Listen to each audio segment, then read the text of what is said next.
Hey guys, here to do another episode of Cobra's Corner, and today I will be looking at 3 different toys, but there's a reason behind this. I will be looking at the Geass, inaction offshoot Sutherland, and I have another 2 versions of the Sutherland, which I'll also go into detail with the Purists and the Cecily web exclusive Tamashii version. So let's get on with the figure itself then, I guess. And we're back with the mass-produced Sutherlands here for the Britannia Army. Nice blue colour, which I really do like. It is the overall colour of the Britannia Army, so this I really do like this blue. It's nice and vibrant, and the black and the grey and the bits of bronze here and bits of red on the head as well really complement it nicely, making it a very nice looking builder class figure. Like for G.I. Joe, you get his tanks and Cobras. These Sutherlands make really good builders. Unfortunately, I only have 3 and they're all different ones, but if I could get a lot more of these, or at least another one of each, I would. But I'll quickly go over the articulation of this guy, though I won't do it for every single one simply because they're the same mold, so they all have the same articulation. Well, most of them do from this line, but that's another point. So we start off with the arms with double jointed elbows, shoulders, no elbows, I was right first time. Ball joint in the shoulder. It's also got a hinge here, as you can see, so you can get it out quite far thanks to the movement in the shoulder. Although, because you've got these 2 things, it makes it a little bit fiddly sometimes to get it to the place where you want it. He's got a ball joint in his hand, which some would say is tiny and could potentially snap off. I've never had a problem with it. He also has a swivel as well, the bicep swivel, so he can be backhand people like the Bruce Lee, the man himself. What else? Oh, he's got good range of head movement, you know, the usual spiel of turning it. Good range of up and down motion as well. Unfortunately, some of the Code Geass figures, because of the way the head sculpt is, and the way that the necks are usually, like around the edge of the neck, you can't usually get a good motion out of them, but with the Sutherland you can. So that's a really big plus to the Sutherland compared to some of the other ones. He's got a waist swivel, not up and down, but just the waist. I don't think there's actually any room in this design to have a little uppy downy one. Not sure what it's called, but it doesn't matter. We also have a nice ball joint in the hip here. Yep, this is where my biology C comes into play. He has a knee joint. And also a ankle joint, and also a joint here for the wheel, so you can slap that down and you can speed away and whatnot. Now, what's really good about this is you also have a joint here in the knee, which kind of swivels left and right. There we go, swivels left and right, and this really helps with like wide-legged stances, as well as the ankle joints. This means he can get a good low stance if he needs it. Not quite as good as the double O's, which have the SH Figuarts ankle joint, where you can like get him nearly to the ground and his feet still be flat, but it's still good. Again, in this design, or rather for this design, I'm not sure if you could have done anything for the foot, but I'm not sure, I could be wrong. I'm not a toy designer, not yet anyway. No, I would never be. I think it would take the fun out of buying the toys. So I guess, oh, there's one other thing which I didn't show you, his cockpit here. You can do the usual stuff of opening it up, and it does push the little chair out a little bit, but you know, tip it back and you can get it a bit further out like that. And I do really appreciate that. I don't think any of the Gundam ones have the cockpits where you can do that, but I'm not sure because I don't have any. I know someone out there does, but we won't go into that. What are you talking about? None of your business. You can also pull the cockpit off, but it's very tricky. Usually these come without it pegged on, and then you peg it on and you usually don't take it off because it is quite tight in there. As you can see, a T and a T there. If I can get the light right, you just shove it in there. And it, as you can see, it really holds in there tight. Which is good, and these holes here on the side are for accessories you can get with other figures, and if you want you can shove them on the sides of the Sutherland here. So, with that done, I suppose we'll get on to some of his accessories. So we'll start off with his bog standard Britannia machine gun. Very good, looks great as always, and you have this twistly handle so you can get another hand and he can be like, I'm gonna shoot you up good, boys. And it can flip around to the other side. So if he wants to be a lefty, he can be a lefty. If he wants to be a righty, he can be a righty. I'm not a judge of lefties and righties. That's for you people to decide. So I really like this gun. It's maybe, I don't know, you could argue that maybe it's a bit small for a giant machine gun, but I think it's nice. It's nice and compact, kind of like a submachine gun. And you don't have to worry about, hey, how is this guy gonna get his arm from like here to holding it here and still look cool. So I do appreciate the scale of the gun. So that's one of the kind of bog standard ones you get with most of the figures from the inaction offshoot figures, which I don't think are being made anymore because it's been moved to Robot Damashi or Tamashi. No, it's Robot Damashi. So yes, another two accessories which I didn't mention earlier on are these buttons, which you can simply flip up here for close combat.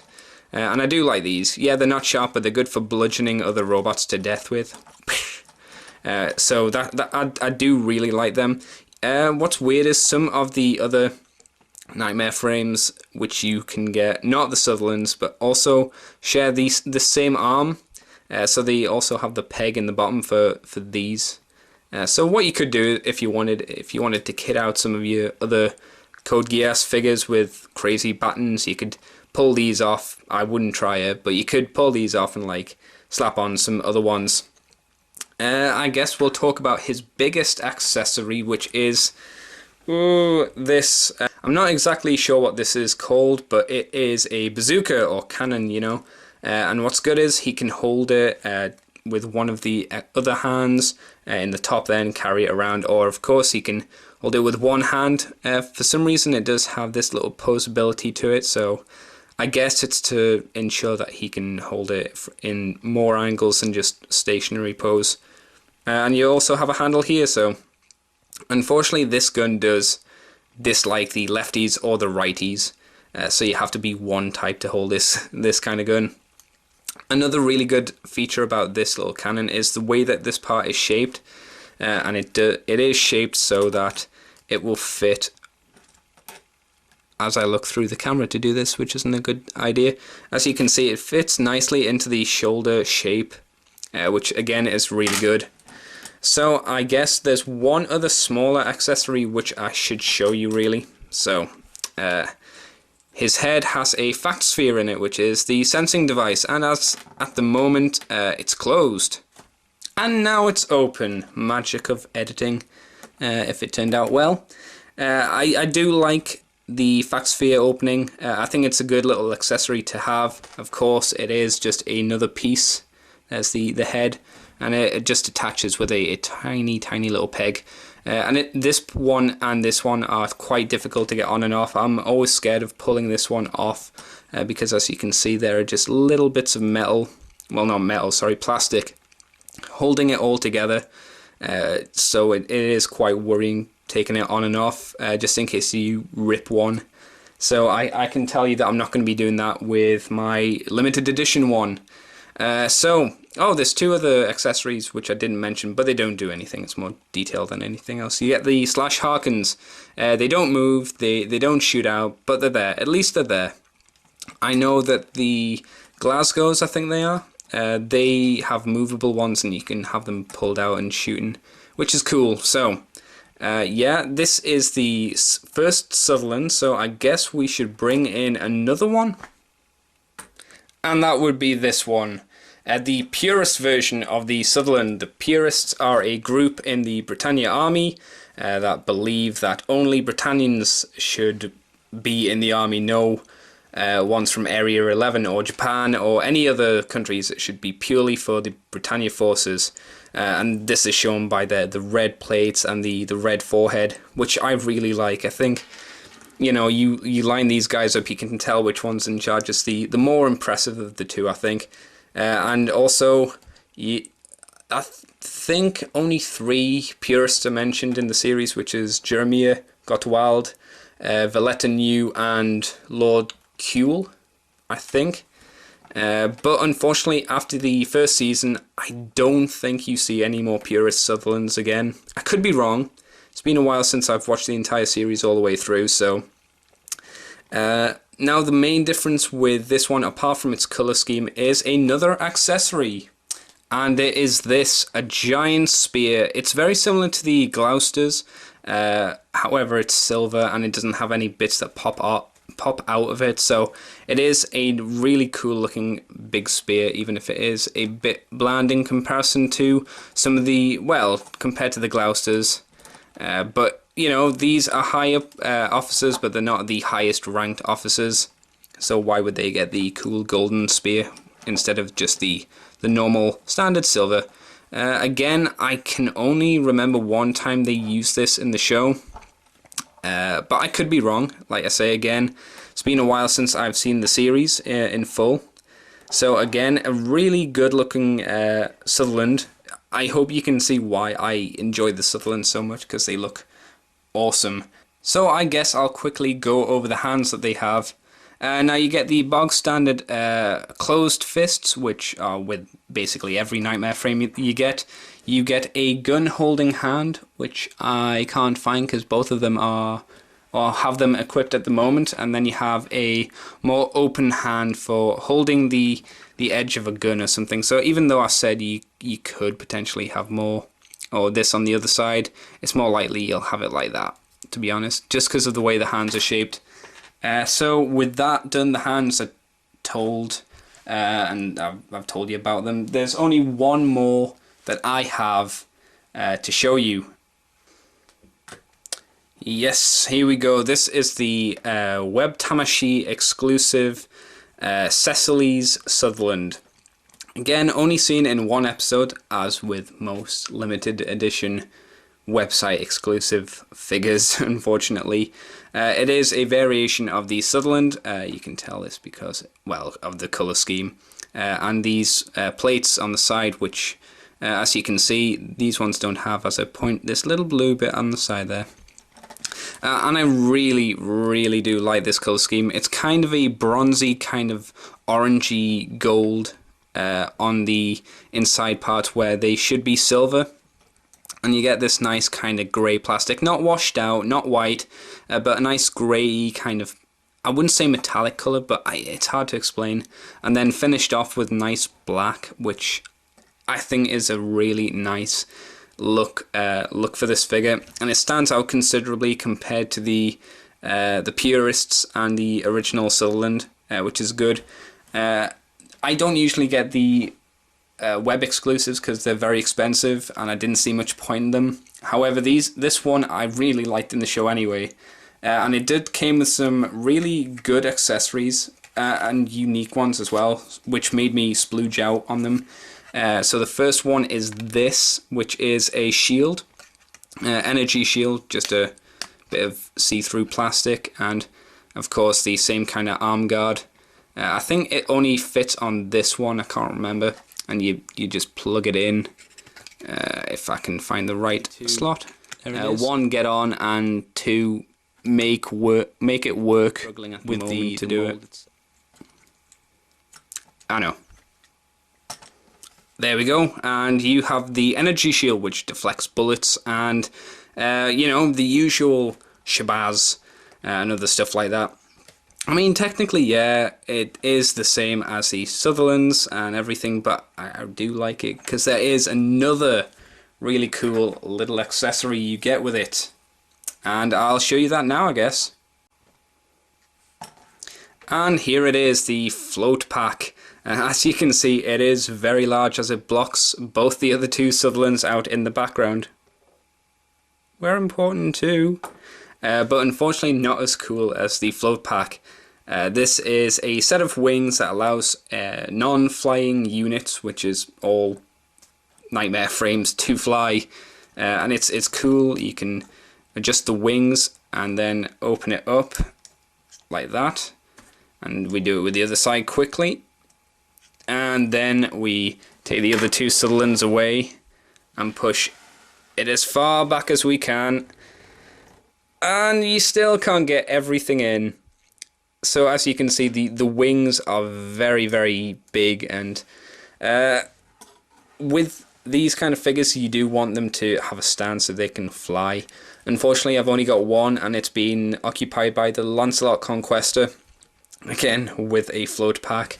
So I don't mind this one not having a float pack, because I think because it's got the red and the silver, having it like this in its folded down ground mode, I guess, is fine, or launch mode is more appropriate, I suppose.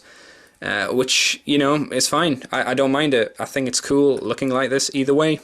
And of course, you can get cool poses out of it if you finagle around. Like Vangelis said in a recent video, these are really good desk toys. Maybe not the limited edition ones, because otherwise you're a very rich person for just buying this to have on your desk. However, I do disagree with him when he says maybe they're not really good display pieces. I totally disagree. I think these guys look great in a display. They just look really fun, and there aren't many other ways to get these kind of Nightmare frames. They did do a couple of model kits for some of the mainline ones, but you know, it didn't really take off. So if you want Code Geass figures, you get these ones. Though remember, Inaction Offshoot is over, so Sutherlands are pretty hard to find now, or getting harder to find. Same with all of the original Inaction Offshoot figures. Robot Damashi has taken over, and Geckos are coming. I've got the Tristan on the way, you know, from Japan. So I guess with that said, all we can do is look at this, and I hadn't realized at all, I'd zoomed in, how embarrassing. I totally recommend this set. The Sutherlands is perhaps my favorite mold from the line. I love the design. I think it looks great. Everything about it screams cool to me. Final words are, there is one other Sutherland you can get. I'm sure there are some Code Geass fans that had been screaming at me throughout this entire video, and it is a Purest version. I do remember there was another Purest figure, and it was Jeremiah's from the second series, where he gets a float pack himself, but I won't say because it could spoil something. I'll leave that to another time or another part of the video. And he also comes with a underslung cannon, so if you can imagine, pull that hand off, this a bit more compact and able to sling under the arm rather than over the arm. So with that said, thank you guys for watching the toy part. Who knows, I may do a little bit on the Sutherland just in a minute, like the backstory and stuff of the Sutherland. But for now, thank you guys for watching, and I will see you later. On a side note, the boxes are awesome.